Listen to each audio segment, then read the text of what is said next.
Juliana estava viva, estava com ele, e minutos depois havia sumido. Era madrugada no Monte Rinjani, na Indonésia, um dos trechos mais perigosos da famosa trilha. A brisa gelada cortava a pele, e o silêncio da noite era quebrado apenas pelo som dos passos lentos na subida. Juliana pediu uma pausa. Disse que precisava descansar. O guia, um jovem de 20 anos, chamado Ali Mustafa, respondeu que voltaria em instantes. Caminhou cerca de 200 metros à frente para checar os outros integrantes do grupo, mas quando retornou, ela já não estava mais lá. Não houve grito, não houve barulho, só o vazio. O bastão de trilha estava jogado no chão, e quando ele olhou para o penhasco, viu algo que nunca mais esqueceria. Um feixe de luz tremulando entre as rochas. A lanterna dela ainda estava acesa. E então, a voz. "Help me." Juliana estava viva, caída, ferida, mas consciente. Alice desesperou. Correu, gritou, pediu socorro pelo rádio, procurou colegas, tentou contato com a base, mas não havia equipe de emergência. Não havia corda, não havia protocolo. E enquanto o tempo passava, ela permanecia ali, sozinha, vulnerável, em uma encosta de areia vulcânica instável. Essa é a história real que transformou o nome de Juliana Marins, uma turista brasileira comum, no centro de uma tragédia internacional. Em julho de 2025, sua queda escancarou não apenas a negligência de um sistema, mas também as falhas de uma indústria que lucra com a aventura e despreza o risco. Juliana estava viajando sozinha. Era sua primeira trilha. Nunca havia feito escalada. Mesmo assim, confiou na proposta de uma excursão compartilhada. Se juntou a um grupo com mais 6 estrangeiros e embarcou no sonho de ver o nascer do sol no topo do Rinjani. Tudo parecia dentro do padrão. Guia local credenciado, subida em grupo, plano monitorado. Mas desde o início algo não estava certo. Ali Mustafa, o jovem guia que acompanhava o grupo, cresceu aos pés do monte. Subia desde pequeno com o pai. Conhecia o terreno, mas também sabia que aquela trilha, o trecho chamado Summit Attack, iniciado às 3 da madrugada, exigia preparo, exigia foco e, acima de tudo, cuidado. Juliana era mais lenta. Ficava para trás, parava para respirar, forçava os joelhos em silêncio e então, naquela madrugada gelada, durante o ponto mais arriscado do percurso, ela pediu para parar. Ali a deixou sentada em um local que, segundo ele, era estável. Disse que iria à frente ver os demais. Levou cerca de 10 minutos para retornar, e foi aí que tudo desabou.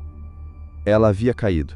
Ninguém viu, ninguém segurou, ninguém impediu. Mas o pior ainda estava por vir. Ela estava viva. Pediu ajuda e ficou lá por horas, com dor, frio, desespero, enquanto os que estavam acima não sabiam o que fazer.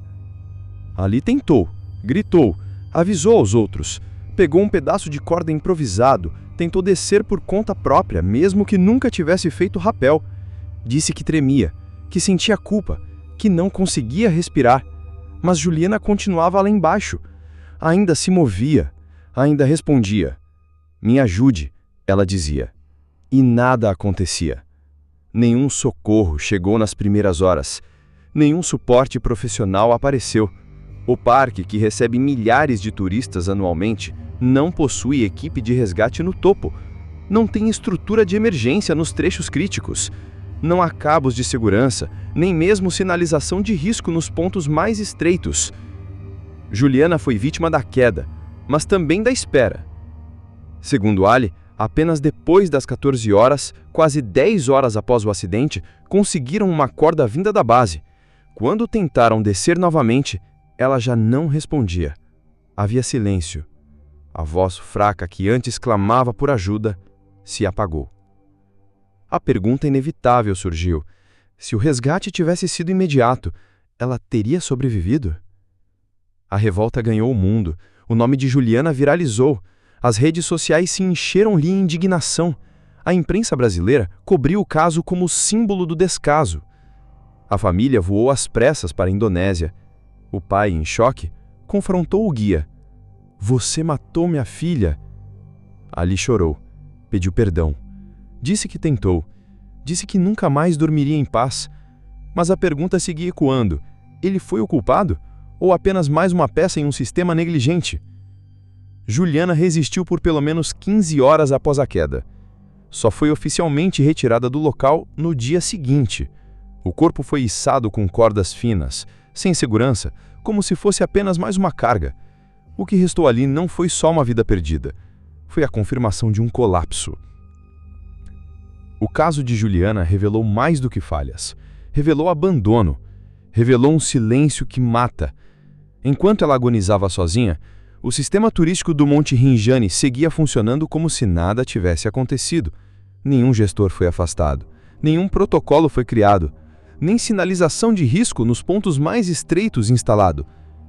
Ali Mustafa, o guia de 20 anos, foi apontado como culpado. Mas ele afirma nunca ter recebido uma notificação oficial de suspensão. Apenas viu seu nome incluído em uma lista negra, pela imprensa. Nenhuma carta, nenhum aviso, apenas o julgamento público. Para muitos ele foi o bode expiatório perfeito, um jovem sem treinamento, sem suporte, que assumiu sozinho a responsabilidade por uma estrutura falida. Enquanto isso, a família de Juliana tentava entender. Receberam a mochila dela, suja de areia vulcânica, o bastão quebrado, a lanterna que ainda funcionava, e a certeza de que ela resistiu até onde pôde. Ali contou que quando viu o reflexo do capacete lá embaixo, sentiu que ela ainda estava viva. Mais tarde, com o auxílio de drones e socorristas experientes, descobriram que Juliana havia escorregado ainda mais. Tentou escalar de volta. Se arrastou por 10 metros encosta acima. Lutou, mas para cada passo que dava, o terreno instável fazia com que escorregasse o dobro. Ela não caiu e ficou parada. Ela tentou viver. O que teria acontecido se houvesse ali uma simples corda guia ao longo do caminho? E se houvesse um profissional treinado no ponto de apoio? Quantas Julianas já passaram por ali e voltaram por sorte? E quantas ainda estão por cair? A tragédia virou símbolo de algo muito maior. O Parque Nacional Rinjani segue aberto. A trilha continua sendo vendida a turistas. Os mesmos caminhos, os mesmos riscos, os mesmos buracos no sistema.